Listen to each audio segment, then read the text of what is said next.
Bienvenidos a todos. Yo soy Carol Perelman para Enlace Judío y hoy tenemos el honor realmente de tener a dos expertos en virus. Tenemos ambos conectándose desde Gran Bretaña. Al doctor Pablo Murcia, muchas gracias por estar con nosotros. Él estudió veterinaria, es veterinario y es un virólogo que se ha especializado en zoonosis, en este salto, y él nos explicará mejor de qué se trata la zoonosis, pero de virus respiratorios, este cruce de animales a humanos y interespecies de virus. Es experto también en evolución viral y en epidemiología.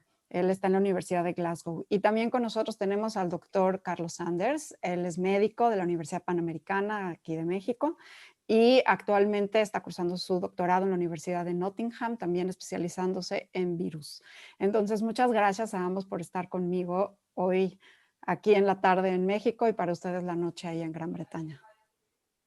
Gracias a ustedes por invitarnos. Me encantaría empezar, Pablo, platicando un poco precisamente sobre la zoonosis. Tú con esta formación de veterinario y luego con la especialización en virus, quizás entiendes la zoonosis de una forma distinta a todos los demás, ¿no? Este paso entre especies. ¿Cuál es la hipótesis sobre el origen del coronavirus? Y más que nada, ¿cómo podemos tener esta detección temprana de posibles zoonosis que suceden todos los días, ¿no? Suceden con nuestras mascotas, suceden cuando salimos a caminar al campo? ¿Cómo prevenir una zoonosis que pueda luego resultar en una pandemia como la que estamos viviendo? Bueno, digamos, la mayoría de los virus emergentes, es decir, los virus nuevos que infectan a humanos y se transmiten en la población y luego incluso llegan a establecerse, son virus de origen animal. Digamos, las enfermedades o los patógenos que se transmiten de animales a humanos se llaman enfermedades zoonóticas o patógenos zoonóticos. Esa, digamos, es la definición clásica. ¿Cómo es que salta un virus de una especie a la otra? Algo importante que hay que tener en cuenta es que los virus lo único que intentan es replicarse y mantenerse en el ambiente, sin importar si infectan un humano, un perro, un elefante, ¿sí? Entonces, otra cosa que hay que tener en cuenta es que los virus son parásitos intracelulares obligatorios. No pueden replicarse fuera de una célula. Entonces necesitan infectar un individuo y las células de ese individuo para poder replicarse. Ahora, ¿qué sucede? Digamos, en general, como se piensa que ocurre en los saltos de especies, es que tienen tres componentes, por decirlo de una manera. Por un lado, está el componente ecológico, que es el escenario donde se juntan las dos especies, ¿sí? Si decimos si este virus saltó de un murciélago a un humano, tiene que haber algún contacto directo o indirecto, tienen que venir esas dos especies a un mismo lugar. Entonces la ecología es súper importante. Después, el otro componente que es muy importante son la afinidad molecular que hay entre las proteínas del virus y las proteínas del huésped. De nuevo, pensando en que un virus es un parásito intracelular obligatorio. Para infectar una célula y replicarse, tiene que establecer unas interacciones moleculares con las proteínas nuestras, en nuestro caso, que son súper refinadas, son muy exquisitas. Y a veces un virus no puede infectar a un animal o a un humano simplemente porque no hay compatibilidad. Y a veces lo que sucede es que pueden infectar, pero no muy bien. Entonces acá es donde la evolución juega un rol muy importante, porque la evolución lo que hace es introduce cambios en el genoma de un virus, en los genes de ese virus, para que esas proteínas puedan tener una mayor compatibilidad. Entonces, esos tres componentes son los que interactúan unos con otros y permiten que un virus pueda saltar de una especie a la otra y establecerse. Y el intermediario, porque se habla de un intermediario, o sea, se habla de que no es nada más esta convivencia, ¿no? Sí, bueno, ahí estamos hablando ya de el tema es el siguiente, uno tiene un huésped, lo que se llama un huésped natural, ¿sí? Que supongamos, uno podría decir, lo que está claro es que este coronavirus que causa la pandemia que estamos experimentando, que estamos sufriendo ahora, ese es, el virus tiene sin duda un origen de murciélagos, ¿sí? Eso está claro. Ahora, puede ser que haya saltado de un murciélago a un huésped intermediario, que es claramente, como decimos, pero no está claro si hay un huésped intermediario o no.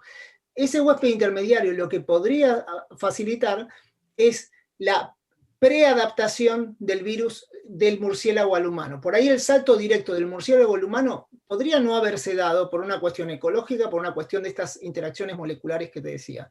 Pero por ahí el virus, al saltar a un huésped intermediario, le permite, por un lado, evolucionar en ese huésped y por otro lado, entrar en contactos con humanos. Y ejemplos de virus que han saltado por medio de huéspedes intermediarios tenemos bastantes, y el típico ejemplo es el virus de influenza. Por ejemplo, hay un virus de influenza que infecta a perros, que es un virus que saltó las aves a los caballos, culó en caballos por 40 años y después saltó a los perros. En ese caso, el caballo es un huésped intermediario. Claro. Carlos, ¿algo que quisieras agregar?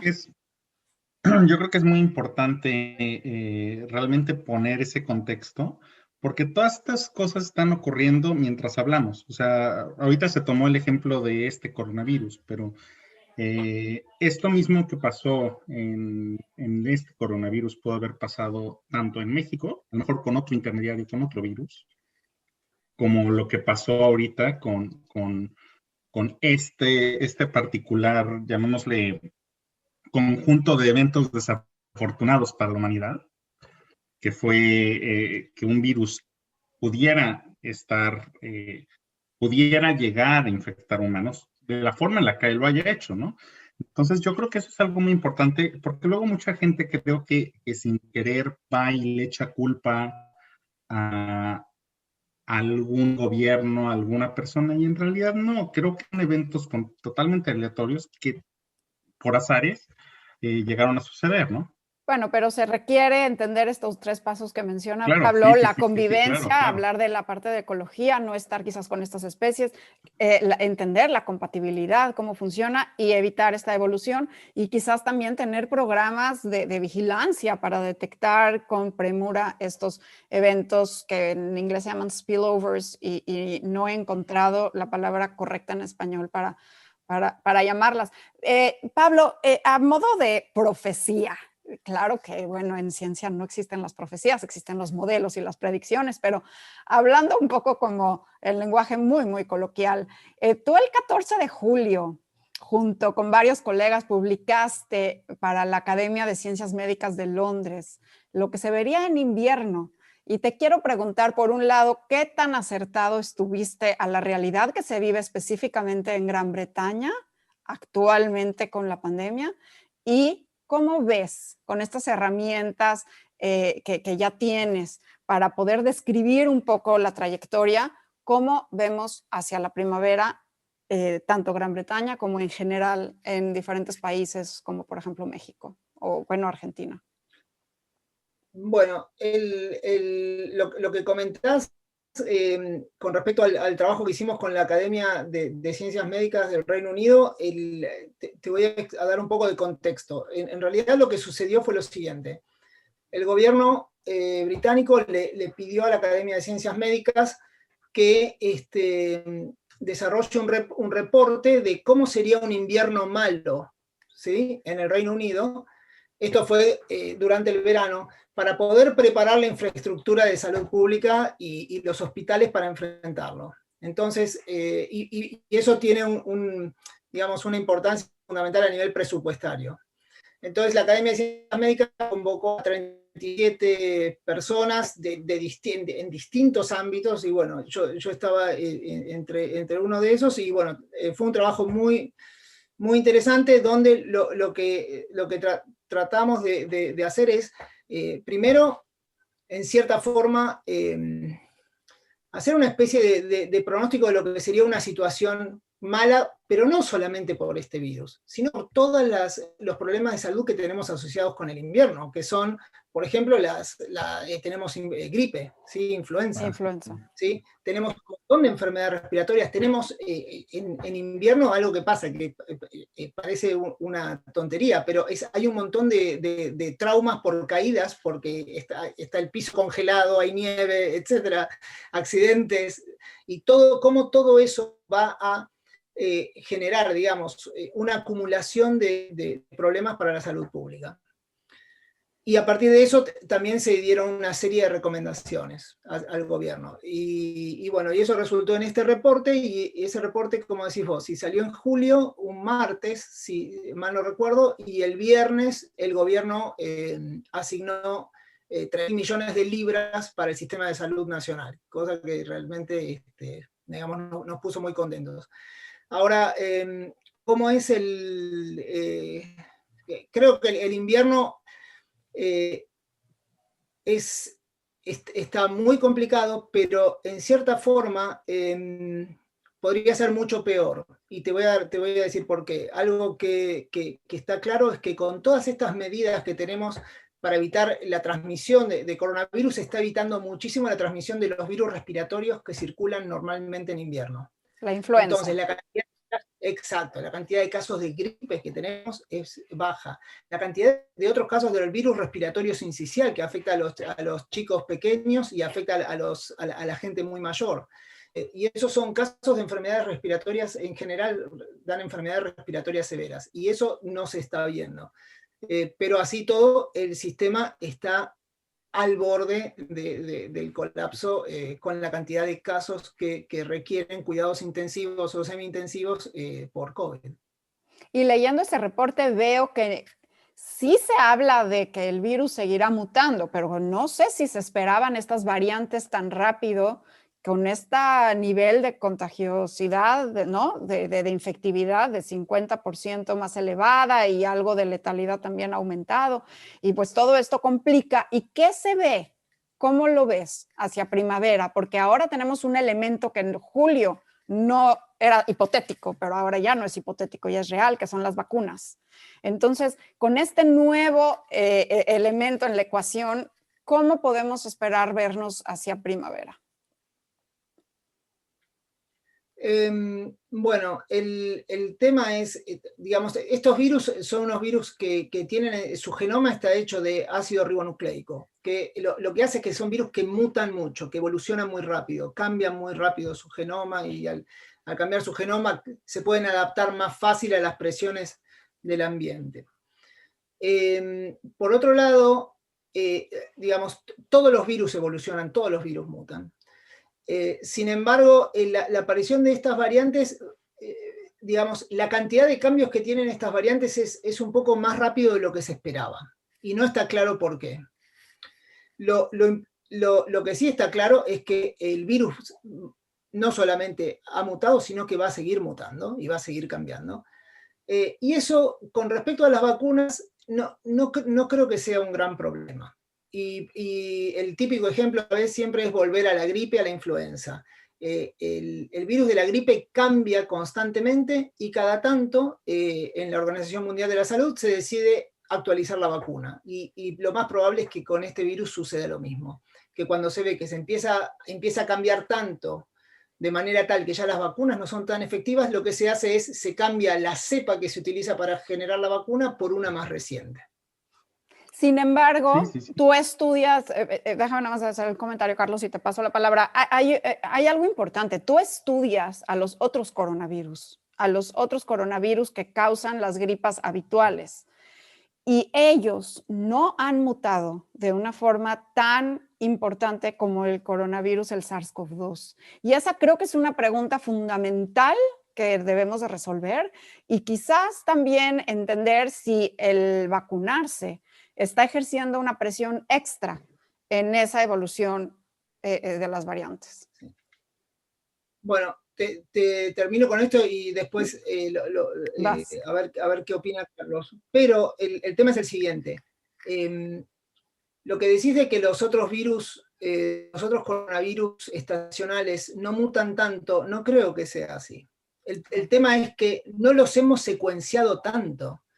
La cantidad de genomas que hemos secuenciado de este coronavirus, estamos hablando de cientos de miles. O sea, la cantidad de información que tenemos es un virus que lo hemos estudiado casi como ningún otro en un lapso muy corto de tiempo. Cierto. Hace poco ha salido un trabajo publicado por un grupo el Hutchinson Center en Washington, que muestran que uno de los coronavirus estacionales, no recuerdo exactamente cuál, han estudiado las evoluciones y ven que sí, que también ha mutado. No sé si fue exactamente como este, fue más o fue menos, pero sí, lo que pasa es que son virus que normalmente, como no causan grandes problemas, no se estudian, ¿sí? Y la otra cosa que me decías, sí, fundamental, la presión de las vacunas, es lo que llama una presión inmunológica, eso va a ejercer una fuerza de selección en este virus que uno lo que espera es que evolucione para escapar esa inmunidad. Si puede hacerlo o no es otro tema, porque eso también requiere cierta plasticidad a nivel del genoma y de las proteínas que componen el virus. Y ya lo veremos en el futuro eso. Carlos. Pues bueno, yo solamente agregar una cosa, no he revisado el último reporte, entonces no estoy completamente actualizado en ese aspecto. Habiendo dicho eso, parece ser que la variante británica no va a comprometer la efectividad de las 3 vacunas principales, llamémosle Moderna, Pfizer y AstraZeneca. Pero obviamente sabemos que no es la única variante que existe. Tenemos una variante ya sudafricana, tenemos una variante brasileña, más que se agreguen en este contexto. Entonces, efectivamente, tenemos que estar vigilando este mundo, este universo de posibles variantes que vengan y corroborar que la vacuna no se encuentre comprometida. Y si se encuentra comprometida, hacer un ensayo, como decía el doctor Murcia, de actualizar la vacuna. Y respecto a lo segundo que iba a decir, que caímos en este punto por accidente, lo estábamos comentando hace poco fuera del aire. He tenido conocidos, vecinos a veces, que me han preguntado sobre los coronavirus estacionales. A mí me pudo haber dado un coronavirus hace 10 años y a veces estas personas tienen la creencia de que se trata del mismo virus, ¿no? O que de alguna forma anticuerpos que pudieron o no haber desarrollado durante esta inicial infección los van a proteger de esto. Estaba hablando de un caso anecdótico, claro está. Y siempre mis respuestas han sido muy, a lo mejor llamémosle carentes de explicación. Entonces, para convencerlos que es un virus completamente distinto. Entonces, yo creo que aquí, no sé cómo lo explicaría el doctor Murcia, pero yo creo que aquí valdría la pena tratar de hacer esa división entre lo que era un coronavirus estacional a lo que estamos viendo ahora, ¿no? Sí, bueno, son virus todos de la misma familia, pero son virus que son claramente distintos. Y lo que está claro también es que la inmunidad mediada por anticuerpos contra uno no protege contra el otro. Así que, por otro lado, me llamaría la atención, como digo antes, como decía antes, los otros coronavirus estacionales no son virus que han causado grandes problemas a nivel poblacional o epidemiológico. Entonces son virus que en general no se diagnostican. Menos que en algunos lugares, acá en Escocia se hizo desde el 2005 hasta el 2017, a algunos pacientes que tienen signos respiratorios, se les hace lo que se llama un monitoreo para 11 o 12 virus respiratorios, y entre esos se evalúan los distintos coronavirus estacionales. También se hace, es un PCR, como el PCR para SARS-CoV-2, pero para más de 11 patógenos, porque también incluye algunas bacterias. Incluye influenza A, influenza B, adenovirus, para influenza 1 a 4, metaneumovirus, respiratorio sincicial, etc. Ese es el único diagnóstico que realmente es etiológico, que uno dice, sí, tenés infección viral y tenés este virus o estos virus. Pero en general las infecciones virales se diagnostican de manera clínica y Sí. se llega a un diagnóstico etiológico, en general no se llega a un diagnóstico etiológico verdadero. La excepción es lo que está pasando ahora, que ante cualquier síntoma respiratorio, uno va, se toma un hisopado y le hacen un diagnóstico por PCR. Correcto. Sí, correcto. Yo creo que ahí, digo, yo ya no soy clínico, pero gran parte de mis amigos clínicos que siguen ahora en el frente de batalla tienen un dicho que es COVID hasta que se demuestre lo contrario, básicamente. Tomado del derecho. Es contundente, la verdad, es que es COVID hasta que se demuestre lo contrario. Quiero invitar a todos los que nos están escuchando a que nos manden sus preguntas. Ya nos llegaron algunas, pero lancen las preguntas. Yo tengo otras dos para ustedes y luego tomamos las del público que ya comenzaron a llegar. Una es sobre lo que platicábamos, Pablo, de lo que están haciendo ahí, de tu grupo de investigación, de buscar la inmunidad que hay.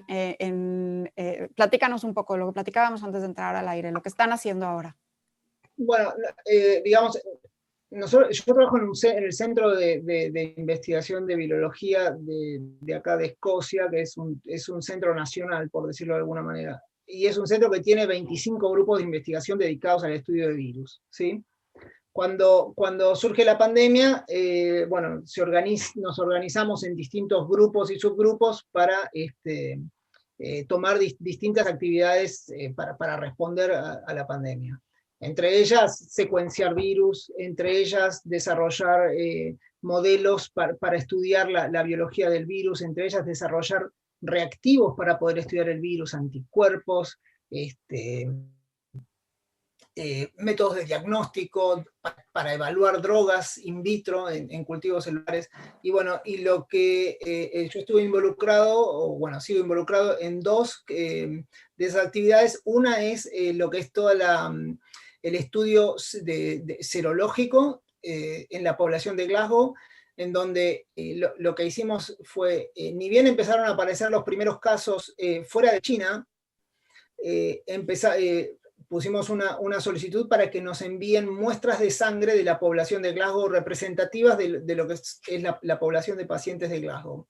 Algo que no sé cómo es el sistema en México, pero algo importante de destacar es que acá el sistema de salud es pública.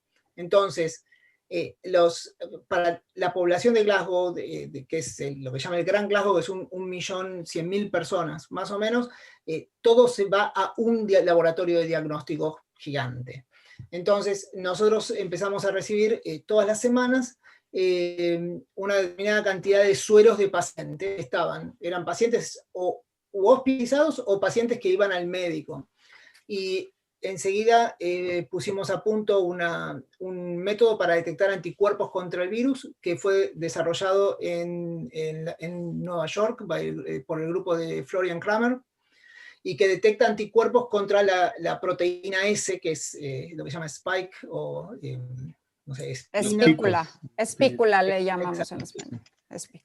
Y entonces, lo primero que hicimos fue poner a punto eso, y ahí empezamos a hacer ensayos de serología. ¿Por qué?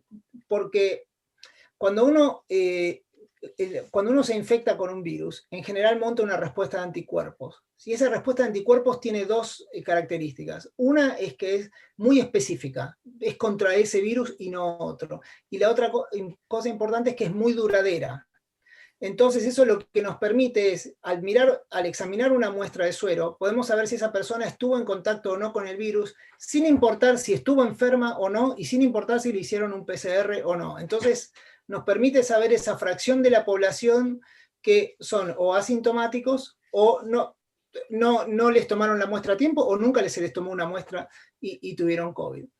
Y bueno, en base a eso, lo que hicimos, algo que nosotros hacemos bastante, es trabajamos en colaboración con gente de otras áreas, y en este caso trabajamos con el Instituto de Biodiversidad de la Universidad de Glasgow, donde una colaboradora, Mafalda Viana, ella desarrolló un modelo matemático que nos permite combinar los datos del laboratorio más los datos que tenemos de cada paciente, que es la edad del paciente, el sexo, el domicilio aproximado del paciente, la fecha en la cual se le tomó la muestra, y algún otro dato que me estoy olvidando. y en base a eso determinar la probabilidad de infección a nivel de población, ¿sí? De un individuo. Entonces, y los factores de riesgo asociados a eso. Entonces, en ese trabajo lo que publicamos fue desde que el virus se introdujo a Escocia hasta que se terminó la primera cuarentena, que fue a fines de mayo, es que los factores asociados con un incremento en la probabilidad de infección son, claros, edad, sexo y, bueno, en general los hombres entre 45 y 60 años y también si era un paciente hospitalizado era más probable que hubiera tenido COVID que no. Después otra cosa que hicimos también es no solamente ver si tenían anticuerpos contra el virus, para ver si habían estado expuestos, sino que hicimos lo que se llaman ensayos de neutralización. Es decir, que tomamos el suero y vimos si bloquea al virus para infectar células. Estos son ensayos que se hacen in vitro en el laboratorio. Y lo que vimos es que del 100% de la gente que tiene anticuerpos contra el virus, ¿sí? El 50% solamente tiene una gran cantidad de anticuerpos neutralizantes, es decir, que bloquean muy bien el virus. Y lo que vimos es que eso está asociado a los pacientes que tuvieron una enfermedad severa. O sea, entonces, ¿las personas asintomáticas tenían anticuerpos que no eran neutralizantes? Bueno, digamos, no es una generalización. Correcto. Tan así, pero digamos, la distribución era, en general, la gente de los que estuvieron expuestos, los que tienen más anticuerpos son los que tuvieron enfermedad severa, y los que tienen más anticuerpos son los que tienen mayor cantidad de anticuerpos neutralizantes. Pablo, ¿y se has hecho un seguimiento a través del tiempo? Porque ya pasó tiempo desde mayo, y entonces conocer si aquellos pacientes, aquellas personas que tenían esos títulos más altos de además anticuerpos neutralizantes, ¿los siguen manteniendo a 6, 7, 8 meses? Bueno, eso, y estamos haciendo lo que se llama un subestudio, que es longitudinal, que es súper interesante porque fue uno de los primeros brotes que ocurrió en Escocia. Y casualmente afectó a un grupo de médicos, pero no porque estaban trabajando con los pacientes, unos médicos que se juntaron a cenar. Bueno, y fueron muy, muy activos ellos, en el sentido de que ni bien se enfermaron, todos la mayoría hicieron los PCRs y empezaron a tomar muestras. Las muestras de ese grupo de pacientes fue fundamental para validar los ensayos de serología en toda Escocia. Las muestras de estos pacientes se mandaron a distintos laboratorios, incluso al laboratorio de Porton Down en Inglaterra. Y se usaron para validar los distintos ensayos y las distintas máquinas que se usan para esos ensayos. A su vez, se les siguieron tomando muestras de suero, que se les siguen tomando hasta el día de hoy, y eso es lo que estamos estudiando. Y lo que vemos es que en general el nivel de anticuerpos se mantiene. ¿Sí? Eso es bueno, eso es bastante bueno, esa es muy buena noticia, sí, lo que estás diciendo.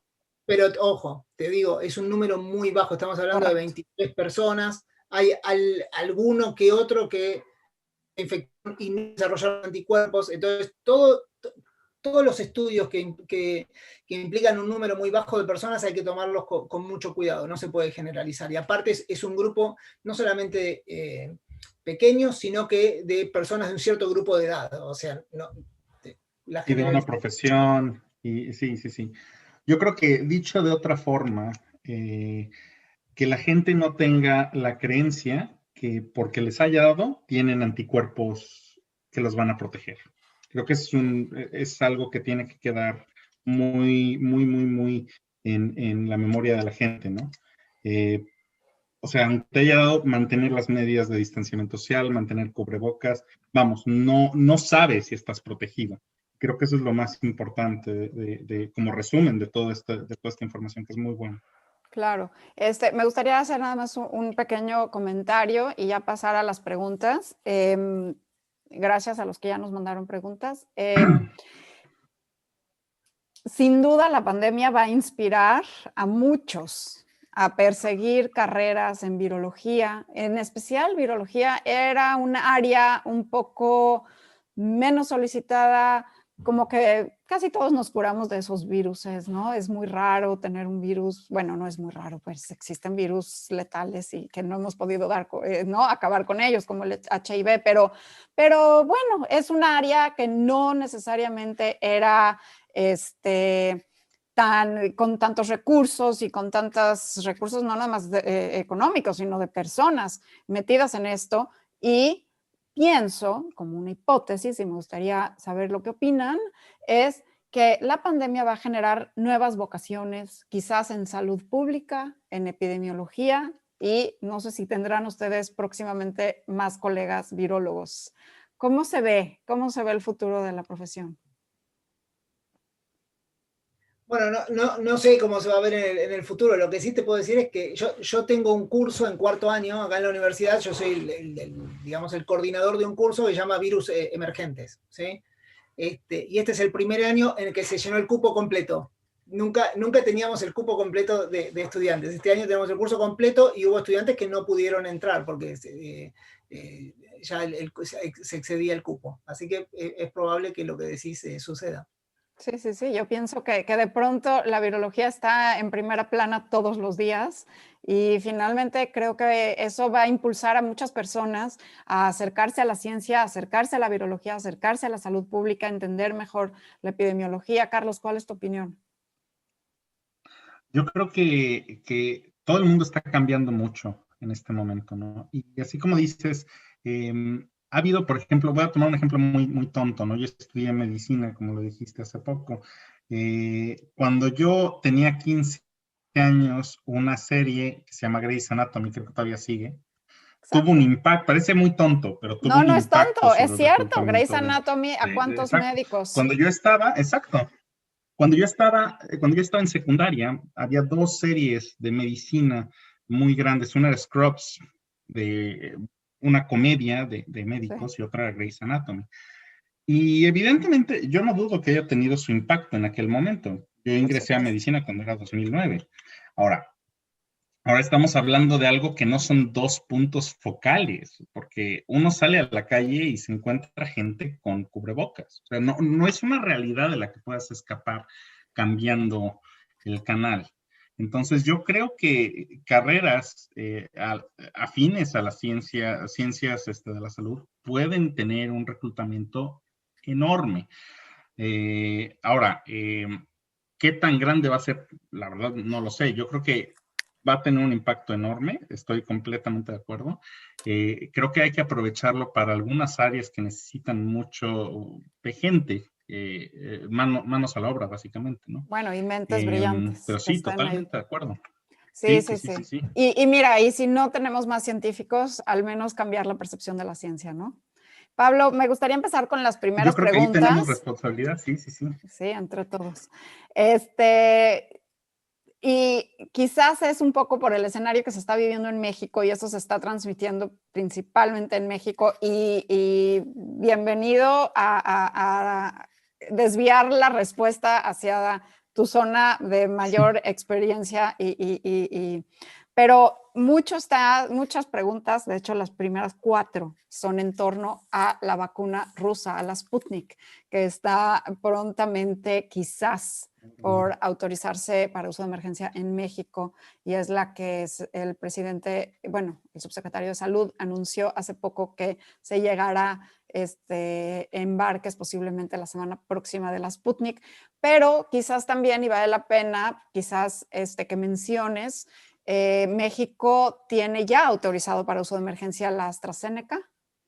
Entonces, si quieres más o menos hablar un poco sobre la vacunación, sobre la Sputnik, todos están muy preocupados por entender la Sputnik, Mira, pero también tenemos AstraZeneca. digamos, las que tengo bien claras son las de Pfizer y la de AstraZeneca, que entiendo bastante bien todo lo que se ha publicado. Ahora, sin embargo, yo tengo mi familia en Argentina, ¿sí? En donde la Sputnik creo que también está Cierto, autorizada. sí, autorizado. Así que también me hicieron preguntas parecidas y leí, se publicó un trabajo en el Lancet sobre la Sputnik, que es los primeros ensayos clínicos que se hicieron. Los ensayos se hicieron si mal no recuerdo, en un grupo también pequeño de personas, estamos hablando, creo que eran menos de 100 personas. Sí, 78 creo. Al menos 68. 7-8, Sí, okay. me parece, 7-6, 7-6, Y, acá lo tengo, 76 voluntarios.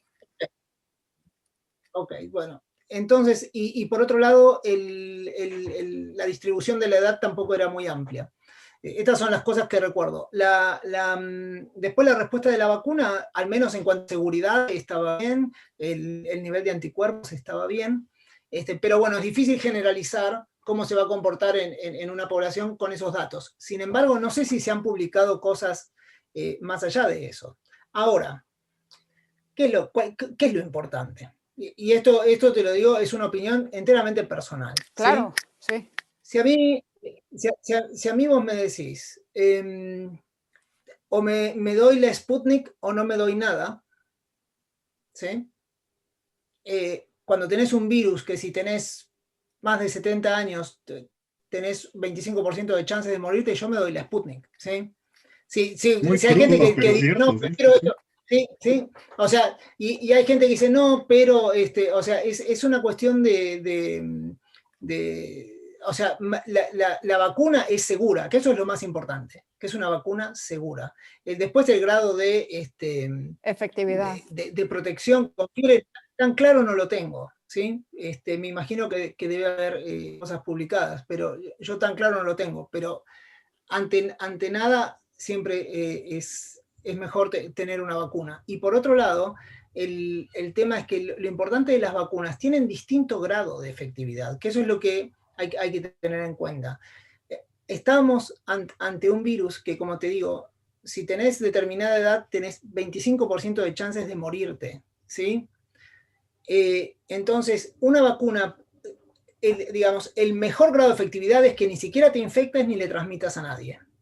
Pero puede ser que la vacuna eso no lo logre, pero sí evite la muerte, o evite la enfermedad severa, o evite la transmisión, ¿sí? Entonces, hay distintos grados de efectividad que hay que tener en cuenta, y creo que digamos, con la gravedad de la situación y la cantidad de muertes que estamos viendo, es muy importante tener esa perspectiva, ¿sí? Y no es solamente aceptar esa vacuna, sino promover la vacunación, ¿sí?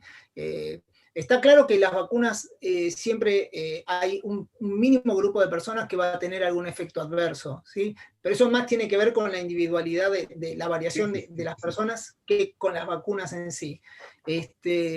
Pero me parece que esa es quizás la perspectiva que hay que tener en cuenta a la hora yo creo que es clave. Un ejemplo lo que clarísimo, dijiste, exacto, es la BCG.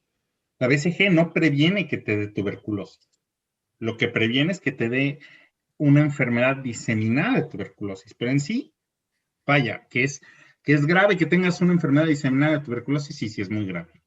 Que te va a prevenir que tengas la tuberculosis común pulmonar, pues altamente probable que no. Y aún así, todos los países la usan como medida de vacunación universal. Es como un ejemplo, yo creo que para que la gente lo tengan en mente, ¿no? Y totalmente de acuerdo. Creo que el problema en cuanto al Sputnik es lo que nos preocuparía sería la efectividad de prevenir enfermedad. A ver, yo tampoco lo tengo tan claro. Me queda claro que va a ser una vacuna segura en el sentido de que, vaya, no va a producir mayores efectos adversos en comparación a los demás. Pero yo creo que como lo puso el doctor Pablo, es perfectamente claro a ver, de tener algo a no tener nada, híjole, pues tener algo, ¿no? No, y más en la situación en la que estamos, Pablo. Creo que ambos, Carlos y Pablo, gracias por este mensaje. Es muy importante promover la vacunación porque la efectividad de la vacuna está en la vacunación realmente. Y algo hará, y Argentina ya lo está aplicando. Yo sé que por ley muchas veces las instancias regulatorias no tienen que hacer públicos los archivos que reciben de fase 3, pero si Argentina lo aprobó, se está poniendo en la población rusa de forma masiva, el que en COFEPRIS, que es la agencia reguladora de México, lo esté revisando, si se acaba autorizando en México, yo pienso que sí debemos de ponérnoslas porque no estamos en la situación de poder escoger como si fuera un buffet, ¿no? Si tuviéramos la oportunidad de hacerlo, pero creo que no estamos en esa situación y lo que debemos de hacer es mitigar este virus. Ahí, justo, la mejor vacuna es la que se tiene a la mano. Suena igual, crudo y sencillo. La mejor vacuna es la que se tenga a la mano. Aunque sería lindo Y yo tener creo los que eso es lo resultados que de nos va a sacar. efectividad. Eso sí, Sí, sería sí, muy sí, bueno claro. verlos. Pero, Claro. pero a mí me queda muy tranquilo. Qué bueno que mencionaste Argentina, Pablo. Fíjate que sacó, me parece antier, hace unos días, el Ministerio de Salud, no sé exacto las siglas, sacó un reporte de seguridad de la Sputnik y como bien dices, no han habido efectos importantes que reportar, entonces de entrada es segura y eso es sumamente importante. Hay otra pregunta, que por alguna razón no estoy pudiendo entender bien, se las voy a leer tal cual a ver qué hacen de ella. Dice, es Abraham Cárdenas y dice, ¿qué opinan de la influenza virus A subtipo H1N1, más conocido como C-COVID-19? ¿Es una especie de influenza virus tipo A del virus de la gripe? No sé. Creo que se están confundiendo los conceptos, ¿no? Sí. O sea, me parece que sí, el H1N1 es un Es subtipo influenza. es influenza, es el Sí, virus el que Por el circula. que nos hicimos famosos, sí, Exacto. justamente. Sí, me parece que quizás la pregunta entonces de Abraham me es suena que se están confundiendo dos sí, conceptos. quizás es querer hacer una comparación. Pablo, ¿quieres hacer una comparación breve entre el virus de la influenza y el virus, el SARS-CoV-2? Quizás esa es la pregunta. Bueno, digamos, los dos son virus respiratorios, los dos son virus de origen animal, son virus ambos altamente transmisibles. Digamos, el virus, este SARS-CoV-2 es más transmisible que influenza. Y bueno, digamos, y por suerte para los dos tenemos vacunas, más que eso no se me Pues ocurre. gracias. Yo creo que lo único que se me ocurría agregar como para ponerlo en contexto es el índice de infectividad del COVID-19 sin medidas de contención andaba por ahí de 3, si no me equivoco, por un paciente infectado se conseguían 3 casos más. Evidentemente las medidas de contención han bajado muchísimo ese número y ya lo usamos un poco más dinámico para ver cuántos casos hay. Si la memoria no me falla, el índice de infectividad de influenza H1N1 andaba sobre 1.5, es decir, la mitad de infeccioso que podía llegar a ser, para ponerlo como en números sobre la mesa y que la gente nos lo pueda captar un poquito más fácil. Pues Creo que esa era la pregunta, pero la verdad es que no sí, estoy muy seguro. no estoy muy segura. Pues me gustaría... Sí, algo más que había... ¿Mande, Pablo? No te escuché. Perdón, no, digo que algo importante también para tener en cuenta, que es muy importante, es la susceptibilidad a nivel de la población. Nosotros tenemos ya una inmunidad a nivel de la población para influenza, ¿sí? Tenemos vacunas, tenemos el virus que circula de manera normal, que es lo que se llama de manera endémica. El virus SARS lo que tiene es, está en forma, se transmite como fuego, también porque la gente no tiene inmunidad contra este virus, somos todos enteramente susceptibles hasta que nos vacunemos o si uno se haya infectado. Eso también facilita muchísimo. Acá hay digamos, toda la transmisión, porque al final de...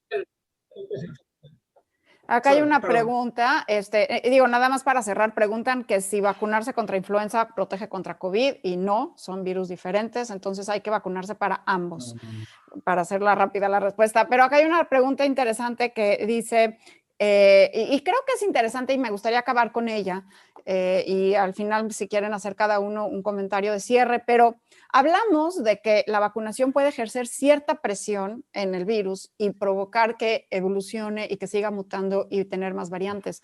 Y aquí Sabinas pregunta, los medicamentos, si la gente sigue tomando remedios y automedicándose, ¿acelerará también eso las mutaciones del virus?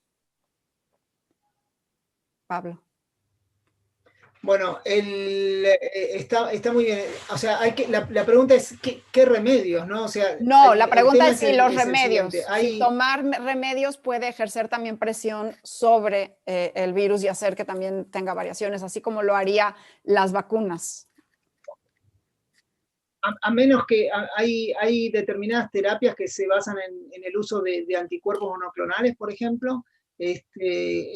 Eso sí va a ejercer una presión, y hay otras drogas también, no me acuerdo. Remdesivir, sí, sí, sí. Sí, que esas drogas, si el virus puede mutar lo suficiente como para hacerse resistente, que es lo mismo que pasa con el virus de la gripe. Siempre volvemos al virus de la O gripe. VIH, sí, sí, sí. Con los antivirales. A veces los virus, sobre todo estos virus que tienen el ácido ribonucleico como genoma, pueden desarrollar resistencia a la droga antiviral. Ahora, después, lo que es el tratamiento de la enfermedad, lo dejo a Carlos, que es el que sabe de clínica. Yo no sé nada, pero me parece que es importante tratar la enfermedad también. Yo creo que totalmente de acuerdo. Yo creo que el mejor mensaje que yo puedo dar ahorita es que hay evidencia muy limitada y muy in vitro en cuanto a ciertos fármacos. Se habla de un fármaco español que está todavía en pruebas in vitro. Remdesivir es el único al momento que está aprobado para uso de emergencia en ciertos países. Hasta donde yo sé, en México no está aprobado de uso de emergencia, nada más es en Estados Unidos. Creo que el tratamiento se puede resumir de manera general, y lo vi hace poco en Twitter por un médico adscrito del Instituto Nacional de Ciencias Médicas y Nutrición: no inventar, básicamente. O sea, no hay que inventar algo sobre lo que no estamos seguros. Si el paciente está inestable, son medidas de soporte generales, de cuidados intensivos. O sea, no es bueno estar, es que le voy a dar un antiviral de VIH porque se me ocurrió. No.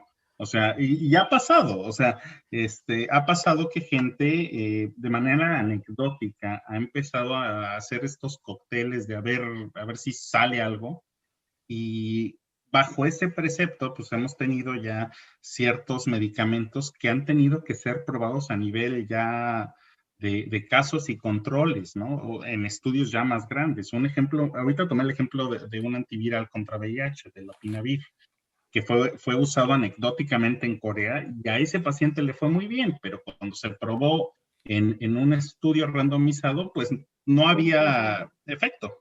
Sí, mira, Una historia, exacto. Una no, historia similar creo es que el mensaje, creo hidroxicloroquina que y el todo. mensaje es no automedicarse y también saber que no hay ningún medicamento que prevenga COVID más que obviamente las vacunas y las medidas que ya conocemos como de distancia y de cubrebocas. Claro, sí, sí, sí.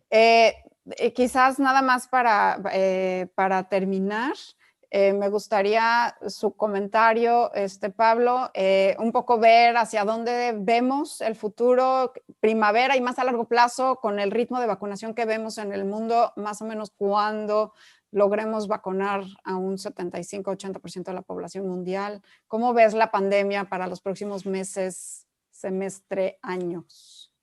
Bueno, yo en realidad soy muy optimista. Si bien ahora estamos pasando acá, digamos, la peor parte del invierno, pero creo que es el momento que uno está en la peor parte de la tormenta, pero con vacunas, cada vez sabemos más sobre este virus, tenemos cada vez mejores tratamientos.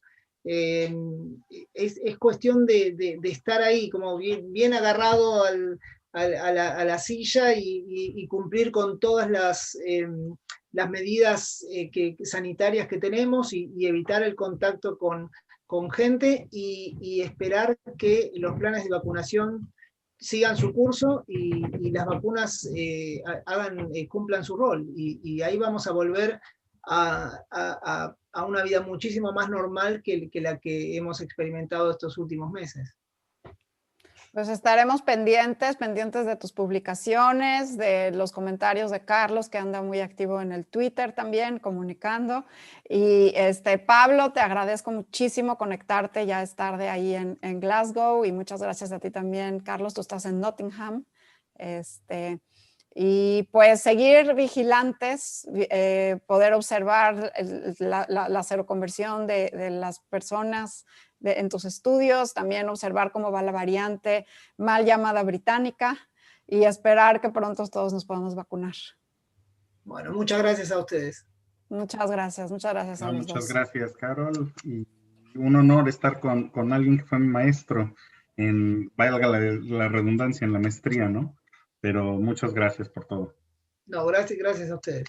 Pues gracias, yo soy Carol Perelman para Enlace Judío y muchísimas gracias a quienes se conectaron con nosotros y gracias por sus preguntas. Hasta luego.